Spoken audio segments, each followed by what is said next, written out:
Good morning everyone! Merry Christmas! Tapos na ang Pasko guys. Tapos na ang Christmas guys. Kaya luto tayo ng ulam. Ito lang iluluto ko guys. Tuyo.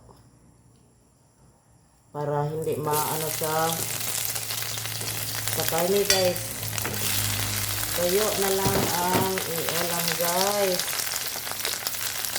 Sino kumakain ng tuyo guys? Yung kumakain ng tuyo, yan lang ang makarelate dito sa niloloto kong ulam. Yung hindi kumakain ng tuyo guys,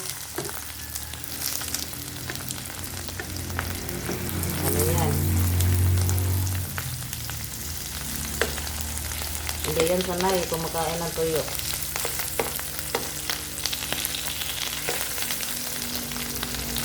Hindi ito siya masarap guys, pero thankful pa rin tayo kasi mayroon tayong kinakain sa araw-araw. Yan, tuyo ang iluluto kong ulam. Luto na guys.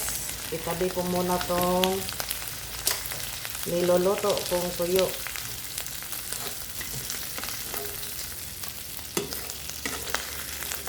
Pero ang bango guys. Ayun. Mag-isa ko og lamas guys.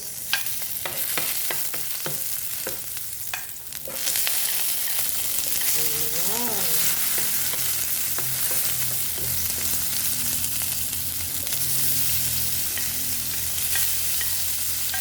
Simpleng ulam, tuyo. Lagyan ko ng lamas guys para masarap ang tuyo.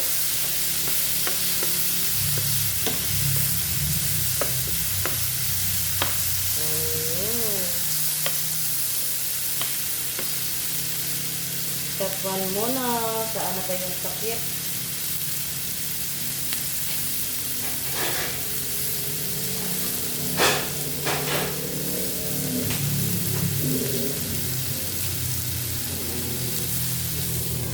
Ayan. Chicken na guys ang lamas. Ayan. Lagyan ng brown sugar ang kamatis guys.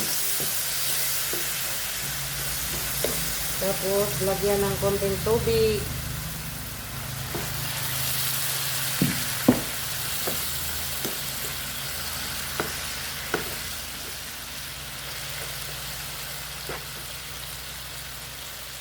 Lagyan ng betchin para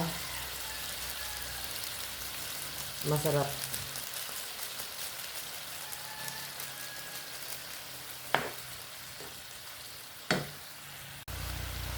Lagyan ng paminta para mabango.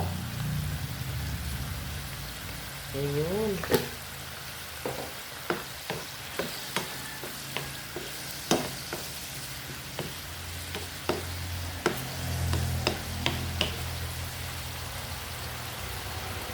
Siling haba para may konting anghang. Ganito lang ako magluto guys ng ulam namin. Breakfast.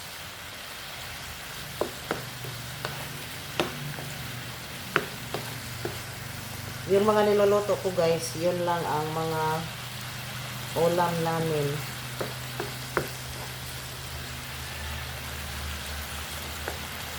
Hindi tayo maging mayabang kasi lahat ng meron tayo dito sa mundo, binigay lang ng Diyos sa atin. Kaya huwag tayong masyadong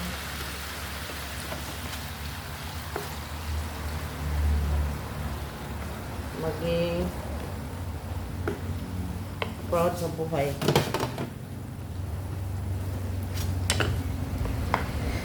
Ayan, ilagay ko na ulit guys yung tuyo. Ayan.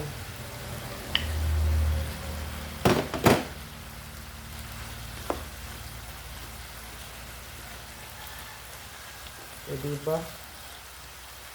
Meron na akong hindi masarap na ulam.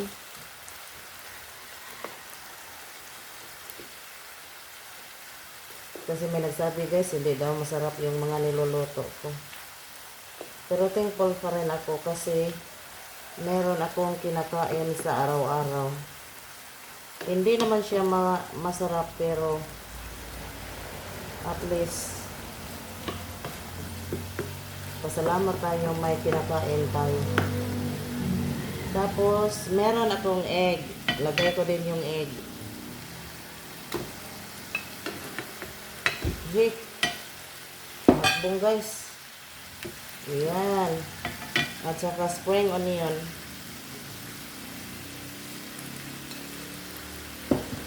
O diba? Ang bango na guys. Takpan mga 1 minute. Ayan na guys. Luto na ang ulam kong tuyo.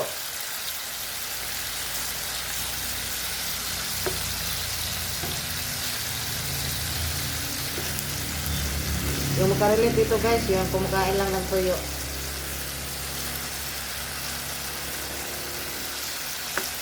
Ayan, kainan time. Mahaw tayo. Tuyo lang. Thanks for watching.